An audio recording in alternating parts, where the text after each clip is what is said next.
Welcome back.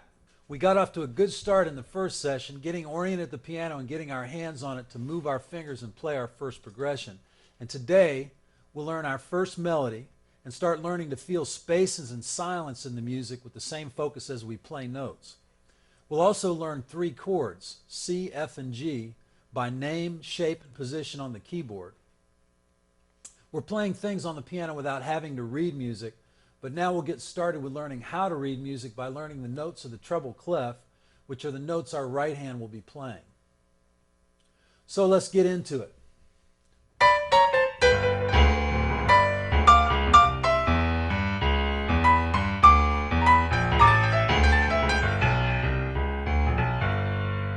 Now we're going to start learning a tune most of us will know, an oldie but a goodie, When the Saints Go Marching In. And it goes like this.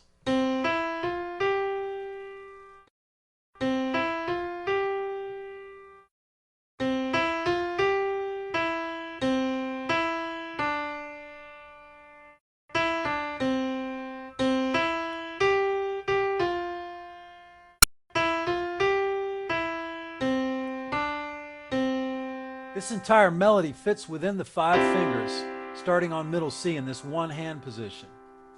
And the song uses the same position and notes, C to G, as our 5 finger exercise that we learned last session. We'll learn this song based on the fingers being used, how many steps are between the notes, how long the notes last, where the beat is, and how the melody is put together as a melodic statement. The first step is to get the melody in your ear and the pulse in your body. It helps to sing the melody with or without the lyrics as you play it. If you know the melody or the lyrics, sing it along with me. 1, 2, 3. Oh, when the saints go marching in. Oh, when the saints go marching in.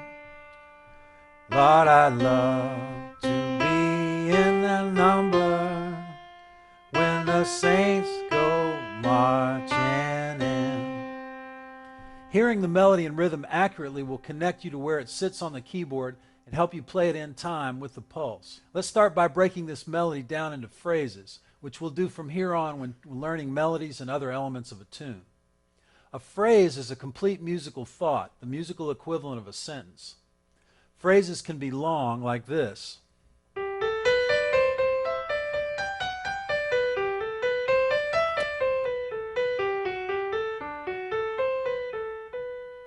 Or they can be short, as is the case with the first phrase of When the Saints Go Marching In.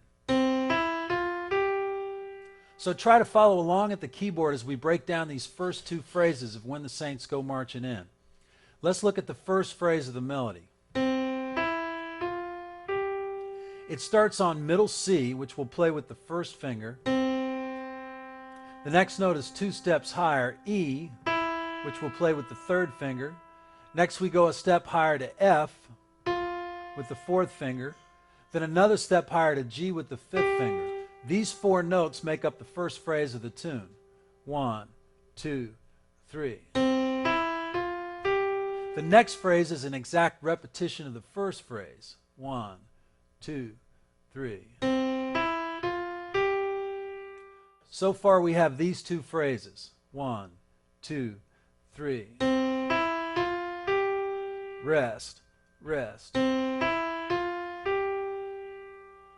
In between these identical first 2 phrases are 2 beats of silence, which I indicated aloud by going rest, rest.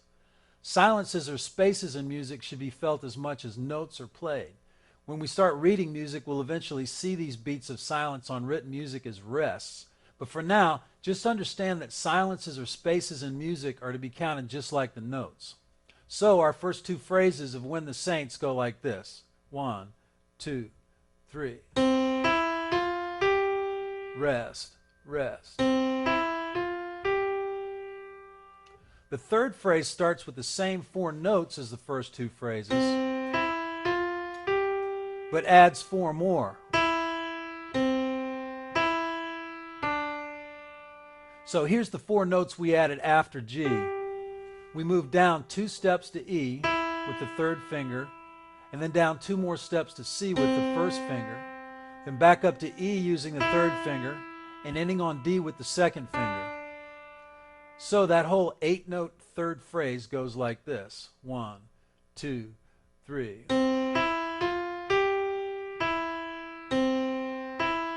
1, 2, 3. And notice that that last note, which is D, lasts for 3 beats. 1, 2, 3. So the first 3 phrases put together are 1, 2, 3. Rest, rest. Rest, rest. 1, 2, 3. Next we have a phrase that begins differently than the first 3.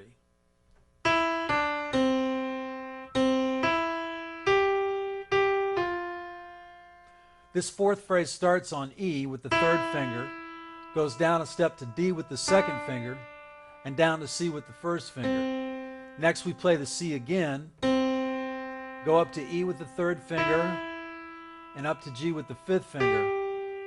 We repeat that G and play the F just below it. So that whole phrase looks and sounds like this.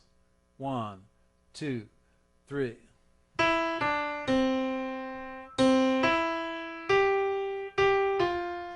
Now if we add that phrase to our first 3, we get this. 1, 2, 3. Rest, rest. Rest, rest.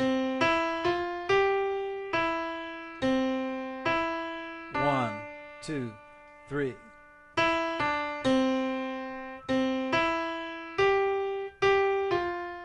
The last phrase sounds like this.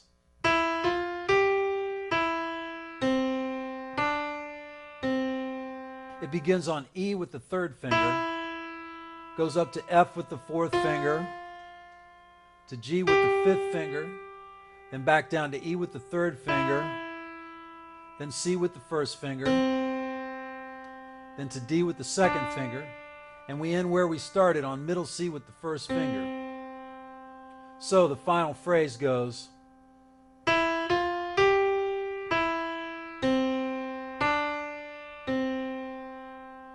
so to review, here's our 5 phrases. The first phrase, then the second phrase, which is a repeat of the first phrase, then the third phrase that starts like the first 2 and goes somewhere else.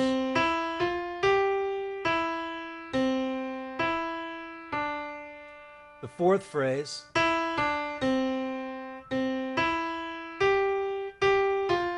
then finally the fifth phrase.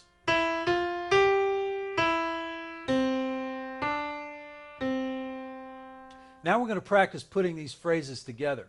Let's begin by dropping our hands to our sides, shaking them out a bit, and concentrating on feeling our hands getting rid of the tension.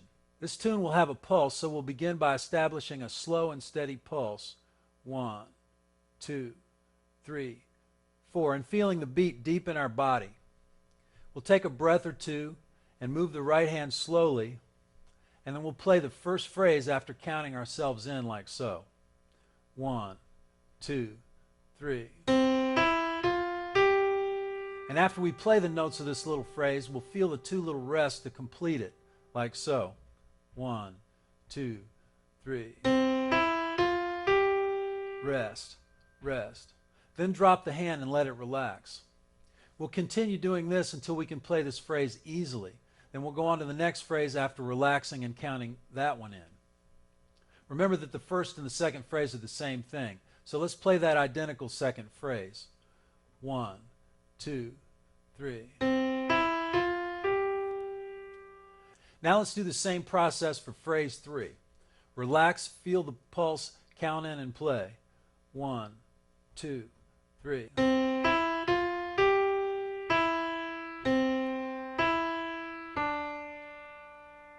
And now phrase 4. 1, 2, 3.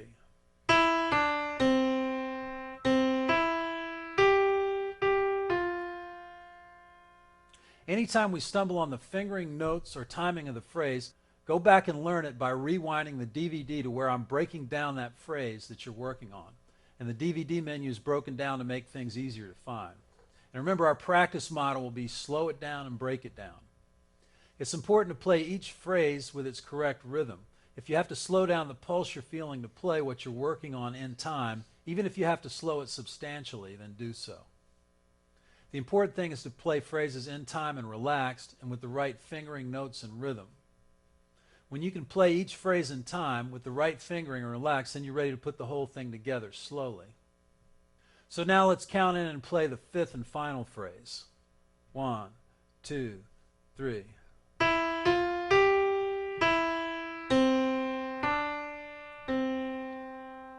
Now that you understand how the whole melody goes, let's try to play together the first two phrases back to back. 1, 2, 3. Rest, rest, rest, rest. Now play those two again, this time adding the third phrase. 1, 2, 3. Rest, rest, rest, rest.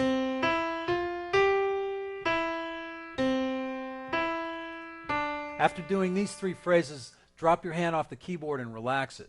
Count yourself in again once your hand feels relaxed, and this time we'll add the fourth phrase. 1, 2, 3. Rest, rest, rest, rest.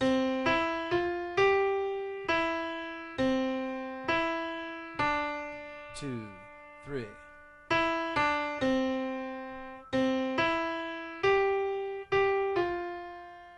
And this time we'll add the fifth phrase to complete the tune. 1, 2, 3. Rest, rest, rest, rest. 1,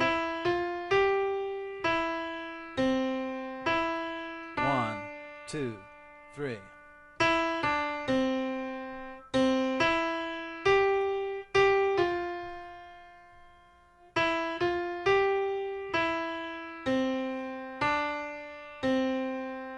So this was a detailed, methodical way of practicing a simple melody. And that brings us to our next nugget, which is this. When learning a melody or a piece, break it down into phrases and then put them together as slowly as you need to. Gradually work them up to the tempo you want to play them at. The goal is to get you in the habit of mastering the things you practice. This is where you really connect with the joy of music making at any level, hearing and feeling what you play and playing with rhythm and flow.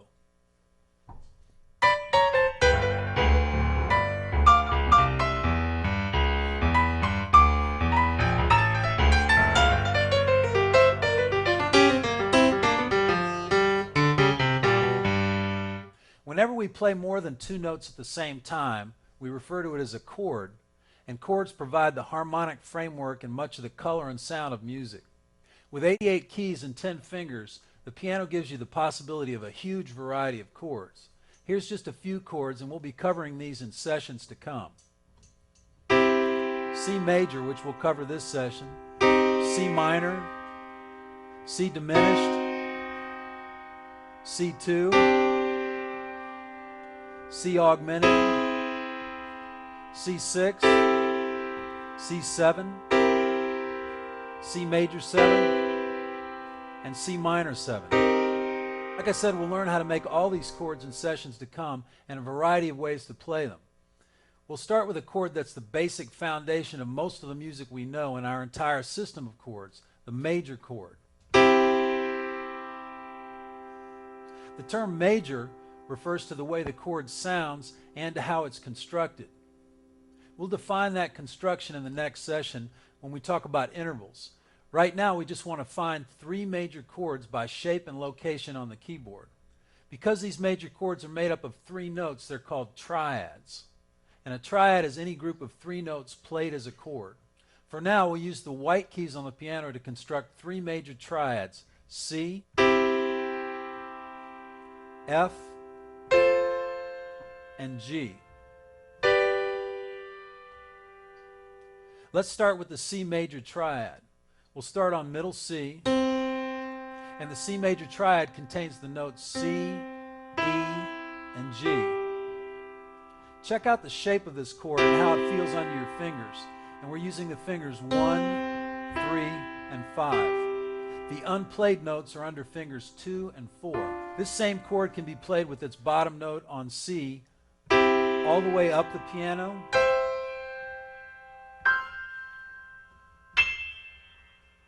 and then starting back on the C triad with the bottom note on middle C, we can play it all the way down the piano.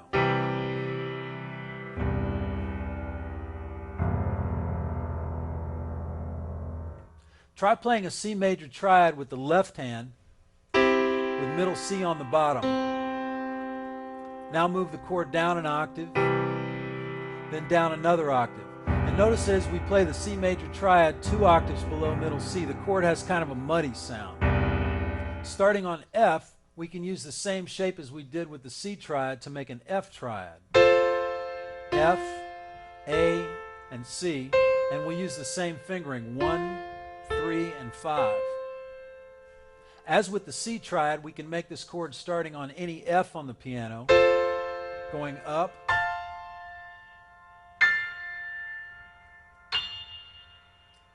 and then going back to this F triad in the middle piano. We can play it going down the piano, or play it with the left hand. And now we're back down in the muddy register for playing chords. Starting a step up from that F triad near the middle of the piano on G,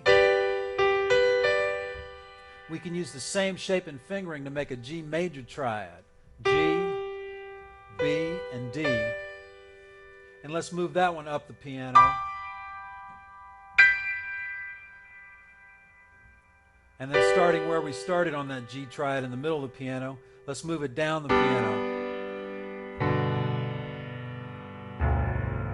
Notice that as I play the C triad up and down the piano, that the meatiest sounding triads are the ones in proximity to middle C, in the middle of the piano.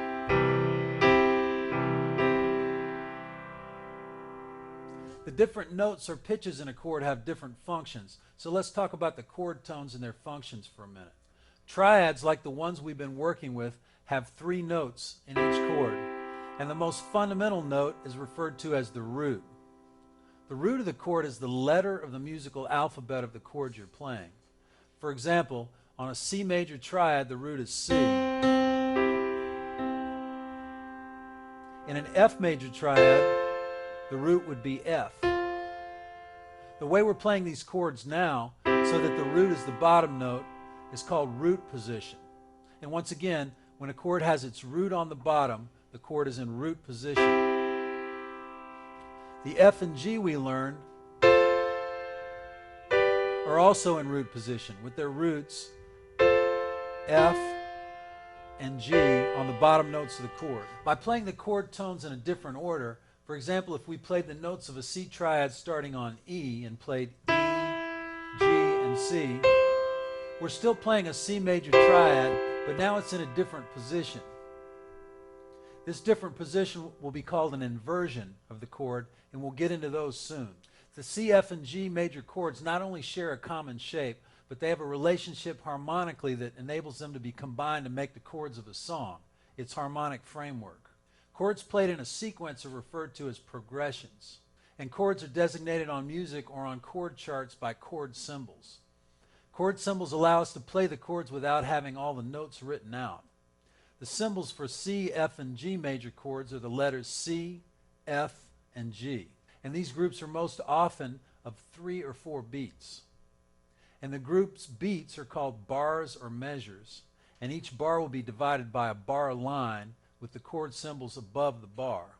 Slashes are written to indicate how many beats within the bar each chord is played. Here's a 4-bar progression written out in bars. The progression is 1 bar each of C, F, and G, and 1 more of F. And there are 4 slashes per chord to indicate each chord gets 4 beats. It's nice to have the flexibility of playing a chord chart or reading notes, and we'll start on note reading later this session. Now let's go ahead and play this progression using C, F, and G while reading the chord chart. We'll play that chord chart with the right hand only.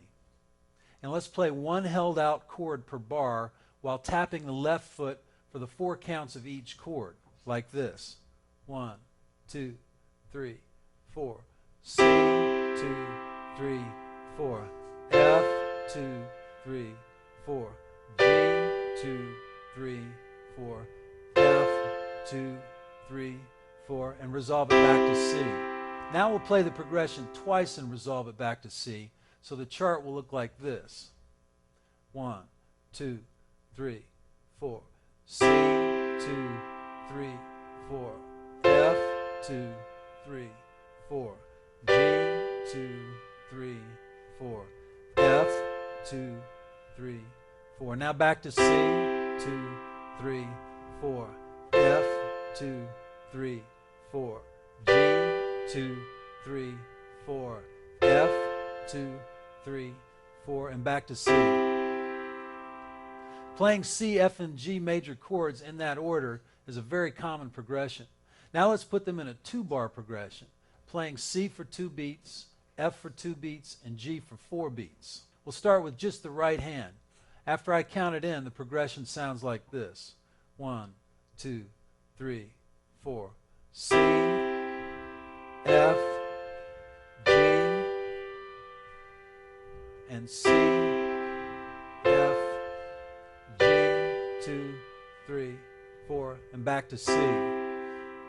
As you move the chords, feel your forearm moving this fixed shape and fingering from position to position.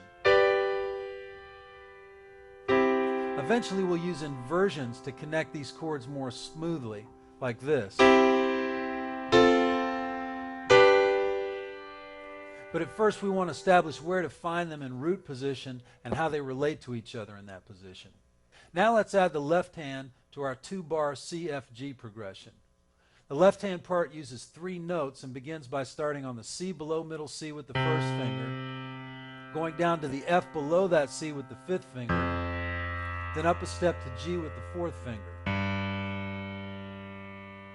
So here's the left hand part of this progression played in time. 1, 2, 3, 4.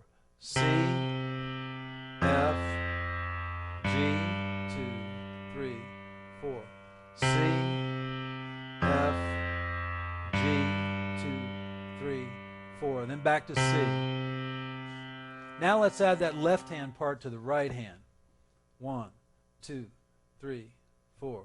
C, 2, F, G, 2, 3, 4. C, F, G, 2, 3, 4. Then back to C. There are many songs that use these 2 progressions, such as Twist and Shout, Good Lovin', and many others. We're playing the progression in the key of C, and a key is the tonal center of a song, represented by a letter of the musical alphabet. The chords in the recordings of those songs I just named may use keys other than C, and they may use other inversions of the chords, but their relationship within the key are the same.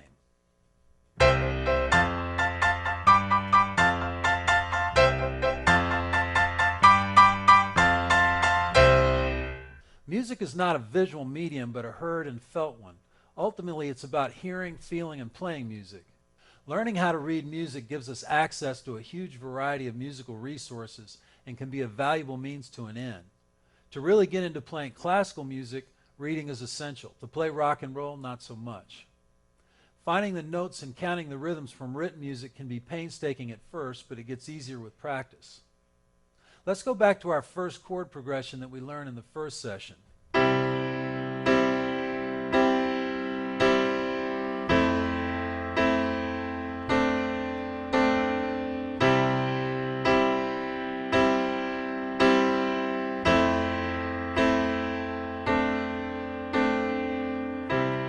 We learned how to play this by rote, but now let's look at it on written music. In conjunction with rote learning, developing the ear, learning how to make chords and connect them, and experimenting at the piano, reading music should be a bridge, not a barrier to your connection to the piano. So let's start building that bridge and begin to learn to read music, starting with the right hand. The notes the right hand plays are usually found on the treble clef, which looks like this. The notes are written on, above, or below 5 parallel lines called the staff, which looks like this. There are letter names that correspond with each line of the music staff and treble clef. And the notes of the 5 lines of the treble clef are, from bottom to top, E, G, B, D, and F. These are easily remembered by the phrase, every good boy does fine. That E is 2 steps up from middle C, so the notes of the lines of the treble clef are found here on the piano. E, G, B, D, and F. And then going back down the lines, we have F, D, B, G, and E. The spaces of the treble clef are, from bottom to top, F, A, C, and E. And they are easily remembered by the word face. On the piano, they're played here. F, A, C, E, and then going back down, E, C, A, and F. Notes found above and below the staff use added lines to show their proximity to the staff, and these lines are called ledger lines. Here's the E on the lowest line of the staff. And here's the first space below the staff, which is D. If I go 1 note lower, I get to the first line below the staff that uses a ledger line, and that's middle C. Now let's go above the staff. Here's the F on the top line of the staff. The first space above the staff is a G. If I go 1 note higher, I get to the first ledger line above the staff, and this is the note A. Reading music involves translating where these notes on and around the staff are found on the piano, along with the rhythms they're played in and their dynamics and articulation. Since we've been introduced to the notes of the treble clef, let's look at the notes of When the Saints Go Marching In, written out on the treble clef, and as I play it down, watch these notes go by on the staff. We won't worry about reading the notes right now, or rest values and their symbols.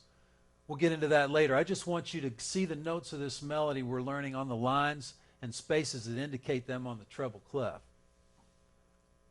1, 2, 3. Rest, rest, rest, rest. 1,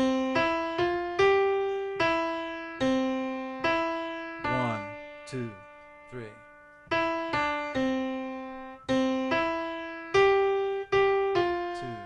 3.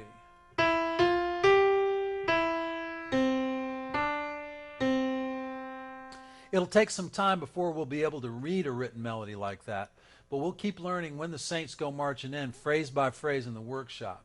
We'll break down the notes, fingerings, and rhythms. Now we've learned to name and locate 3 major chords, and we'll start learning how to make progressions with them and how to use them in many tunes we already know. We began the process of learning to read music by naming the notes of the treble clef staff. Hopefully, by being able to play a melody or chord progression, then see what it looks like written out, we're demystifying the concept of music reading. In the workshop, we'll work further on playing and implementing these concepts. I think you'll have a ball playing that When the Saints melody with a great New Orleans groove on the play-along CD. So enjoy.